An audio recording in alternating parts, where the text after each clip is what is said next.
Hey everybody, Mr. Bruno here. So sorry that I haven't been posting as much lately. I've just been mentally enslaved by the suffocating demands Do I support gay people? Yes, support them with my hard penis. and scathing insults of toxic, apathetic viewers who no longer enjoy my page and wish to see me return to the heartless, humorless, repetitive content on which this account was founded. Not to mention the steadily growing insecurity of my body as I've gained weight, coupled with the very severe lack of motivation to get off my ass and go to the gym that's quite literally 2 floors down from my suite. Furthermore, the pervading sense of doubt of my own creativity and self-worth as I have continued to post Animals and dishes. Cute background music. has only further siphoned the fuel from my motivation to post in the first place, therefore feeding directly into the stagnant, vegetative state of doing absolutely nothing with the slimy ball of meat currently taking up space in my skull. All of this is just the cherry on top of the fuck you cake that is my crippling anxiety, of which I'm running out of meds, my ADHD that frequently derails any productive trains of thoughts that I have, and my depression, which is gradually breaking down my logical perception of reality. But don't worry. Your regularly scheduled program will begin again soon. I'll start posting regularly again shortly because I'm not actually a human being. I am just a circus animal, a means of entertainment for a bunch of racist, homophobic, transphobic, sexist, misogynistic, radically conservative white boys who are in serious need of a diaper change. So stay tuned, everybody. Hey. Okay, that was a lot of words. Listen. I think I'm going to say it. I think that possibly getting banned from TikTok might have been one of the best things for me from a long-term perspective. And the reason is because, like, there's so many things to talk about. Not because I don't want a TikTok account, because I'm building a new one. I'm not going to release what it is because my honest belief is that TikTok has become much more strenuous and specific. They're not targeting me. They don't give a fuck about me. But what it is that people don't like. They're adhering to mass reports more. If you're mass reported, they're much more like quick to just throw you out. So I'm building slowly. I'm not going to advertise it. I'm going to let it build, and I'm going to make videos so that I have a nice foundation of videos to make before I start getting reports, and I have a nice amount of followers that actually like my content rather than people that are looking for my page to spam report the fuck out of it. But like I was saying that because like it really is, it's so crazy because I really would consider myself like a more traditional man in many senses, and one of those senses is like I do express myself and my emotions in a way I do feel is healthy generally. But I don't like to talk about my mental health because for me, I don't think that people who talk about mental health are weak, but for me, I believe it makes me weak to talk about how things could negatively impact my mental health because that means that I am admitting that outside forces can stress me out in a way that I wouldn't like to admit. And to me, for me personally, not for people, this is the way I operate. I feel like that's a weakness for myself. And that probably is unhealthy. But honestly, it has TikTok has had a profoundly negative impact on my mental health, excuse me.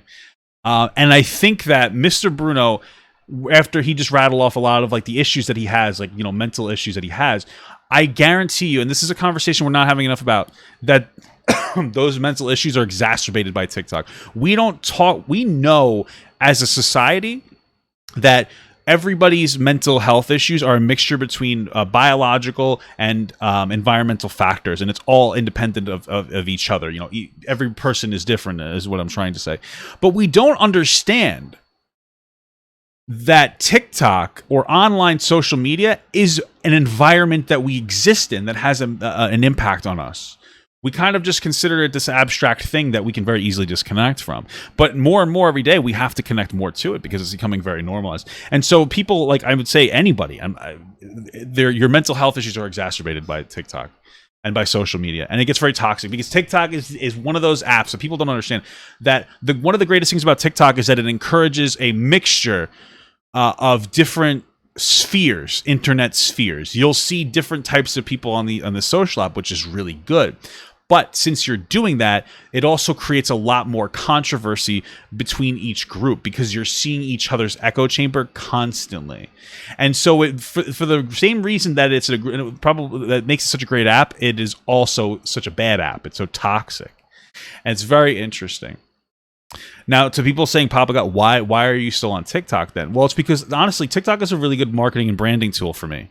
It is. It's a good way for me to interact with my fans, make my content. It's a good way for me to do commentary, and I enjoy the commentary space. The thing is that what you guys don't understand, and it's hard to express this, is that my old TikTok, there was a stress of posting on it that I don't have on my newer TikToks. There was an expectation that I felt where I felt like I had to do well on my videos. That really fucked with me a lot. And there was like a constant wave of hatred for everything that I did. You know, and there were videos on there that I wasn't particularly proud of.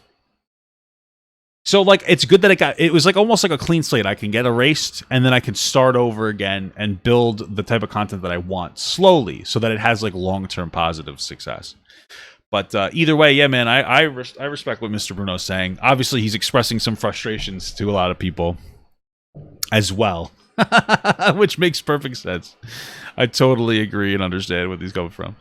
I also do feel bad because a lot of the, like, you know, when he spoke up about like issues he cares about, and like, you know, ACAB, BLM, and like, I'm not a big ACAB guy, but it's irrelevant, my political ideology. People dogpiled him and like shit, like, go back to the funny content, like only do that. And it's like, you know, people have the right and the ability to fucking use their platform that they've created to speak out against issues that they believe in. You know, I don't have to believe in his things in order to respect the fundamental idea of expressing your freedom of speech. Yeah, he got popular for doing like the silly, goofy content, but like that doesn't mean that he only is that thing. You know, I am lucky because I live in, well, lucky, I'll say lucky, but that's my space. So I'm encouraged to do that, express my, you know, political ideologies and my commentary, like, all my ideologies really.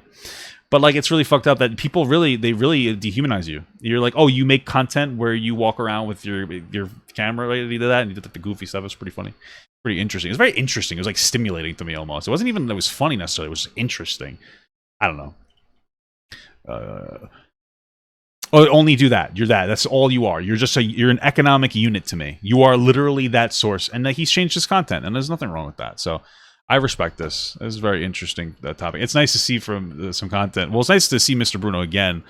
I think that Mr. Bruno, this is all speculative, but I'm pretty sure Mr. Bruno, a lot of content creators aren't a particular fan of me anymore because I've gone down an interesting path. A path that I'm not really proud of, and it's hard to walk out of that path. That's another thing that's wrong with the TikTok that I had was, like, I felt like I couldn't escape the categorization that I was put into to some extent, and I think it ostracized me from a lot of, like, my friends. And Mr. Bruno, you know, Mr. Bruno used to be a friend of mine. I know that he's probably not as friendly, and I don't blame him for that.